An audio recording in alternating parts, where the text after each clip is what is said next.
I'm Nicole Johnston, and you're listening to 7am.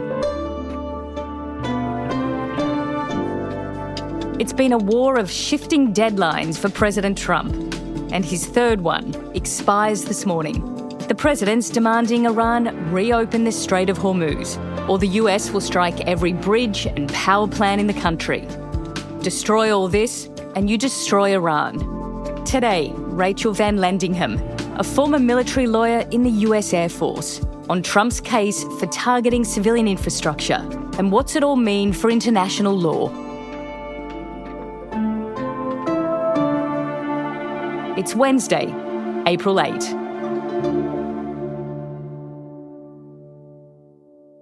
US President Donald Trump has used abusive language to call on Iran to let ships through the Strait of Hormuz as he threatened... If your children are watching, be warned, the president did not use polite language. Quote, Tuesday will be power plant day and bridge day, all wrapped up in one in Iran.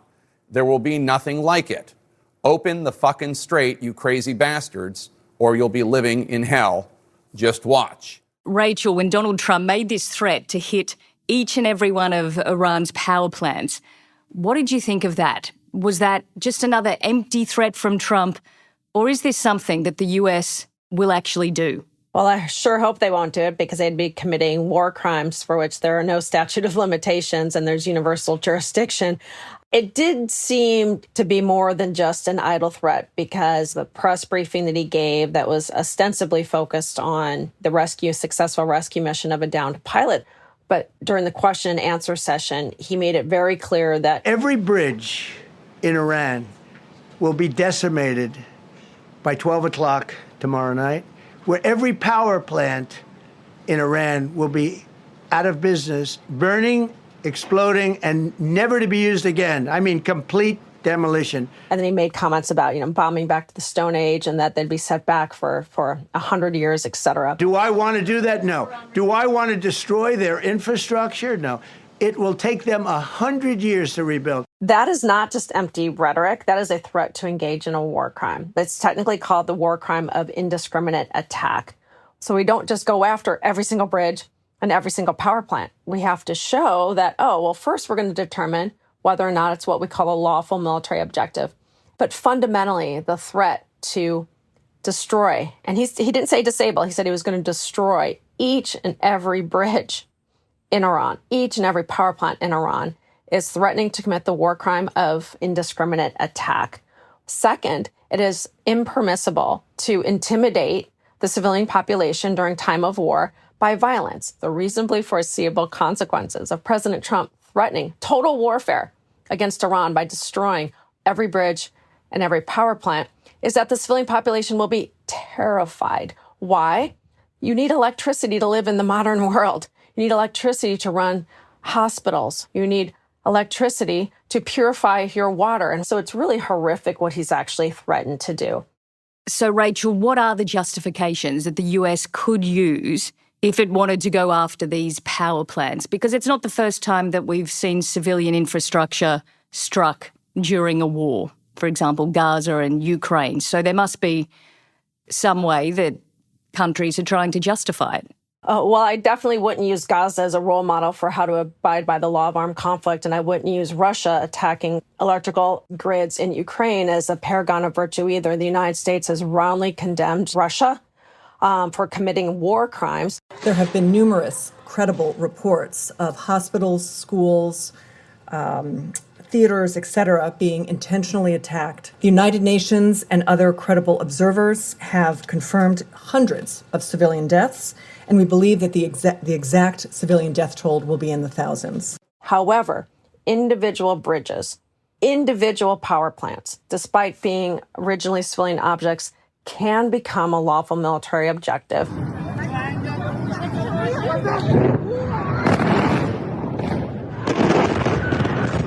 A key bridge near Tehran was among the targets hit. Mr. Trump posted a video of its destruction, urging Iran to agree a ceasefire deal before it's too late. It's a two-step process. It's typically by either their current or intended use, not speculative, hypothetical. Maybe the Iranians will use this power plant eventually someday to produce energy to fuel a particular weapons production company. No, it's not speculative. It's intended use. We have to have facts to show they intend to use it.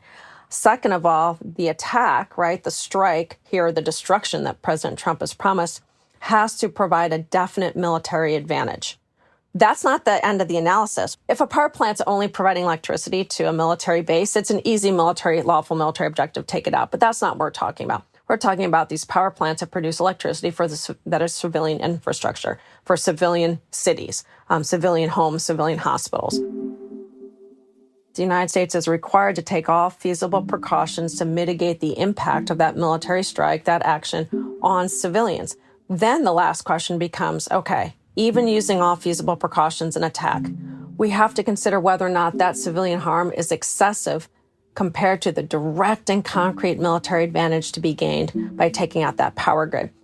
And President Trump ignored that distinction, completely is rejecting the entire premise of the law of war, which forms the moral and legal foundation for how Americans and our allies fight. We are no better than the rogue state of Iran or Russia if we engage in what President Trump has said we're going to engage in. So, Rachel, right now, if you're a military commander or a military lawyer and you've got the president saying all of these things, what position are you left in? You're left in the position that you have to obey lawful orders, and you have a legal duty, an absolute legal duty to disobey patently, manifestly unlawful orders. And if President Trump truly gives an order that says take out all the power plants and all the bridges, the military has an obligation to disobey that order. The smart military commander, given Trump's mercurial and rather deranged behavior, would be, yes, sir. Hey, boss, we've got this terrific target set of over 100 bridges and power plants that we have determined meet the high hurdle. They contribute to military action. They offer a military advantage by destroying them. And it's definitely not going to be all the bridges and power plants in Iran, right? It can't just be, to weaken the morale of the civilian population, because you're not allowed to target the civilian population. It cannot just be weaken the morale of the regime, because where's the military action there? There has to be a military nexus. So by distilling his order, right, through the law of war, the law of armed conflict, they can get to lawful military objectives. And it's incumbent upon them to actually do so. Otherwise, they are guilty of war crimes, and there are no statute of limitations for those. And I don't think President Trump can pardon absolute everybody within the Department of Defense that would be involved in these strikes. Coming up, will Trump listen to the lawyers?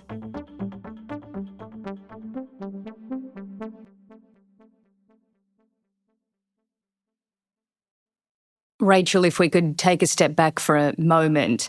As a military lawyer, do you think that this war was even legal in the first place? No, under the framework of international law that's called the jus ad bellum, that governs the resort to the use of force on the global stage by states, encapsulated in the United Nations Charter. The United States did not face an imminent threat of armed attack by Iran that would trigger its Article 51 right on Article 51 of the United Nations Charter to engage in force and self-defense. And there was no United Nations Security Council resolution, obviously, authorizing this.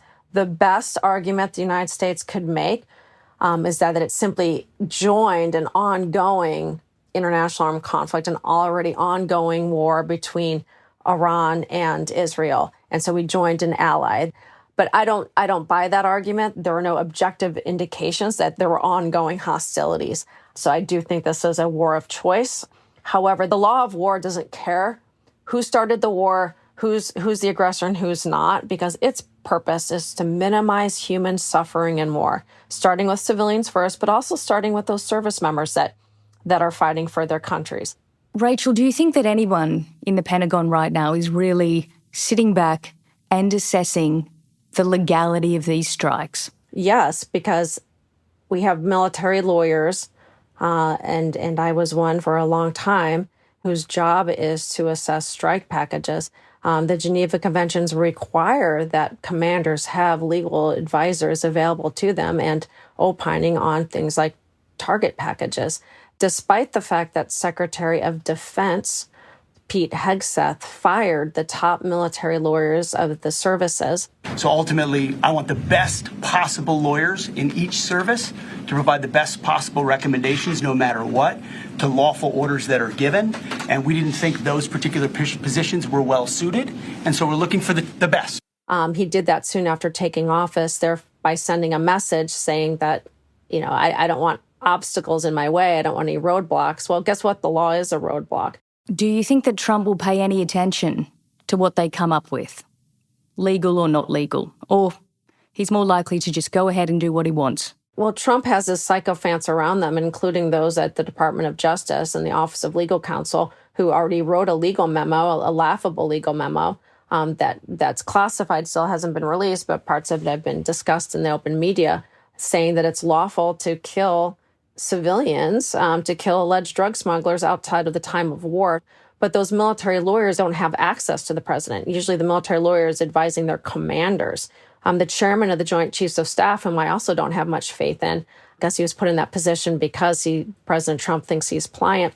He's also not in the direct chain of command. He's not passing on orders, but I'm hoping that his lawyers are telling him, sir, we've got to be very, very careful about this. And not simply because it's the law. We don't follow the law because of law's sake. We follow the law because it keeps our service members' moral compasses on true north. We tell them that you're going to do awful things in war. We're going to order you to do awful things in war. But they're lawful and they're moral because the law has already taken into account this balance between going after military targets, military objectives, and minimizing the impact on civilians. So, Rachel, if the deadline passes, the Strait of Hormuz isn't reopened, the strikes are carried out, and then down the track later on, it's investigated. What would that mean for the people who gave the orders and also the soldiers and commanders at the end of the day who have to carry them out? I mean, the president has immunity because of the U.S. Supreme Court's decision from a few years ago that gives him pretty total immunity for official acts. President Trump will probably pardon Secretary Hegseth and give a prospective pardon. But for those military members who received manifestly unlawful orders, clearly unlawful orders, directing that every single power plant and every single bridge in Iran be destroyed is a manifestly, patently unlawful order. That means that that commander that does not disobey that order is guilty of that war crime of indiscriminate attack. Or else there's universal jurisdiction under the Geneva Conventions, meaning a country like Germany could draft war crime charges against any of these members in the future. There is no statute of limitations, including criminal punishment if warranted by the facts. So it's not just a country should do this. They're actually obligated to bring war criminals to account. What do you think all of this says about the state of international law and how countries regard it, how the US regards it, and how healthy it is, not only in the US, but around the world right now? I think the international order that was set up after World War II, largely in part to prevent a World War III, is in danger of severe weakening and erosion.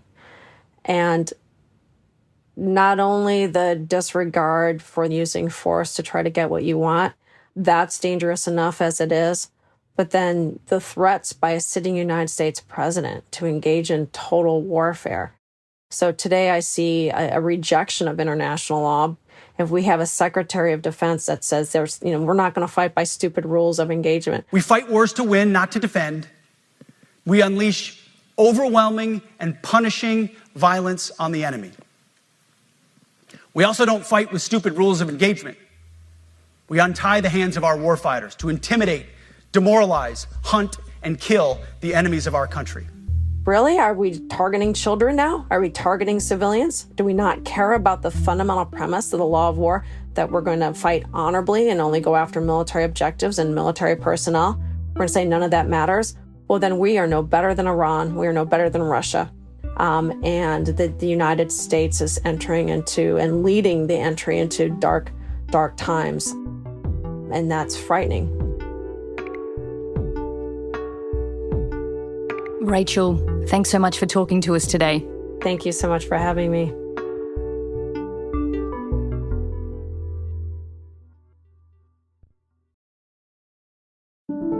Also in the news, one of Australia's most decorated soldiers, Ben Roberts-Smith, has been taken into custody over the alleged murders of unarmed Afghan civilians. Roberts-Smith was arrested at Sydney Domestic Airport yesterday and is expected to be charged with 5 counts of war crime murder, following a joint investigation by the Office of the Special Investigator and the Australian Federal Police.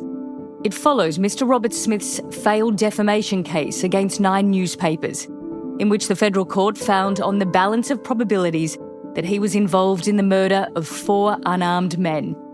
No criminal findings were made, and Mr Roberts-Smith has always maintained his innocence. And Donald Trump has again lashed out at Australia for refusing to back US military action against Iran.